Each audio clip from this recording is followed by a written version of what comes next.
The 5 Fallacies of Racism. A fallacy is defined as a false belief known to be true.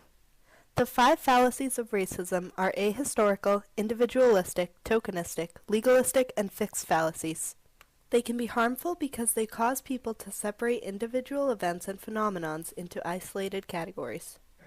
I don't get this news report. It's not like black people are the only ones who don't get health care. The healthcare system doesn't discriminate. How could it? Actually, Bob, I don't think that's necessarily true.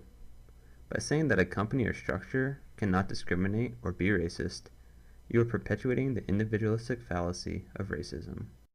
The individualistic fallacy is believing that racism is interpersonal, or on an individual basis, rather than a systematic, structural, or cultural problem. Although there are many people in the world who are racist, the most profound racism is perpetuated through structural or systematic oppression. There are many examples of discriminatory treatment or policies against minorities that come from institutions.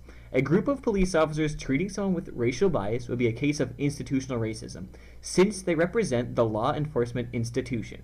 People can be individually racist, but that is just a small part of racism as a whole. The ahistorical fallacy concerns the belief that the historical acts of yesteryear have no effect on the present day. People who believe this would think that events that happened in the past happened so long ago that they are irrelevant to the current state of racism. Under this fallacy, even huge factors such as the institution of slavery are deemed inconsequential.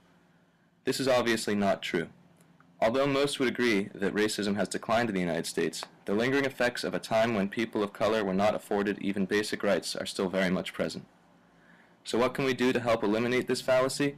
First off, it is important to accept the relevance of past events. Once this has been done, you can use the lessons learned to make the changes that were necessary to alleviate the effects of racism. We will now talk about tokenistic fallacy.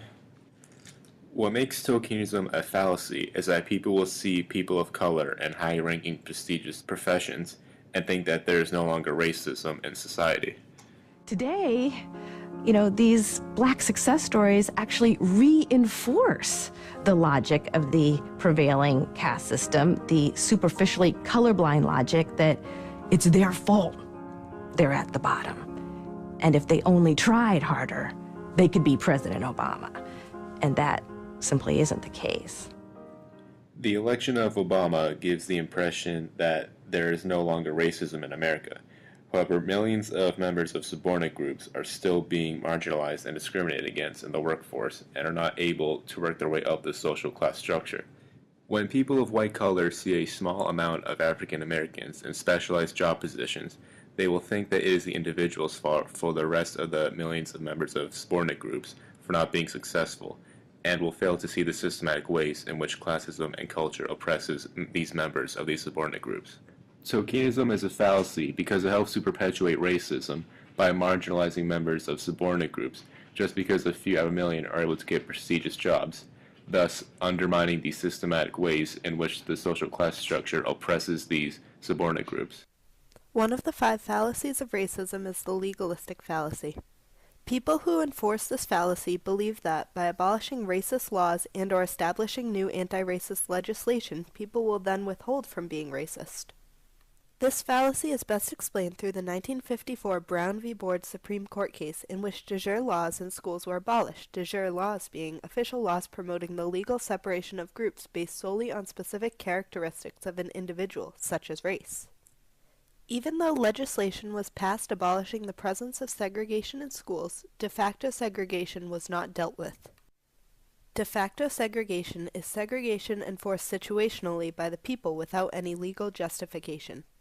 Done by housing, income, feelings of not fitting in and being accepted based on differences, and many other ways of being overall racially and socioeconomically segregated in schools, minority and low-class students are given a lower quality education than their white middle to upper-class counterparts.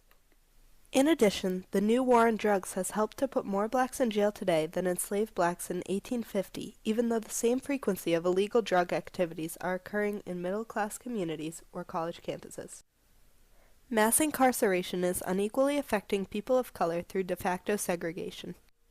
People who emerge into society as past felons are stripped of their basic rights, being denied the right to vote as well as legally discriminated against in housing, education, and public benefits.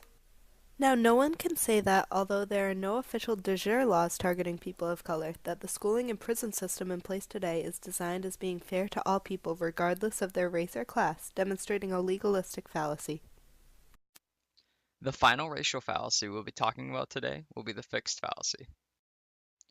The fixed fallacy is one that measures racism as changing quantitatively over time. Thus, seeing a decrease in racist acts, such as KKK influence and lynchings, in comparison to the past, one will conclude that racism is on the decline. A great example of this fallacy is in Tim Wise's White Like Me, where a 90-year-old woman doesn't understand why black people are protesting. Oh, I'm 90 years old, and I just wanted to ask the colored man, why don't colored people, instead of saying what we did to them, why don't they say what we did for them? They talk about the slavery, but since then they have given welfare, free medicine, free everything. The issue with this fallacy is that it assumes that a decrease in the effects of racism are a decrease in racism itself.